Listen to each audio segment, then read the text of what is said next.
Hey everyone, in this tutorial I'll show you how to insert text inside a shape in Adobe Illustrator. It's quick and easy, so let's get started. Step 1. Open Adobe Illustrator. Make sure you have your text and shape ready. Also, check that the text layer is below the shape layer in the Layers panel. Step 2. Select both layers. Click and drag to select both the text and the shape, or hold Shift and click on each one. Step 3. Apply Envelope Distort.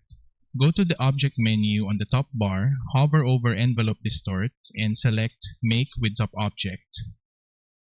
Congratulations, your text is now inside the shape. Want to edit it? Just double-click on the text and type whatever you want.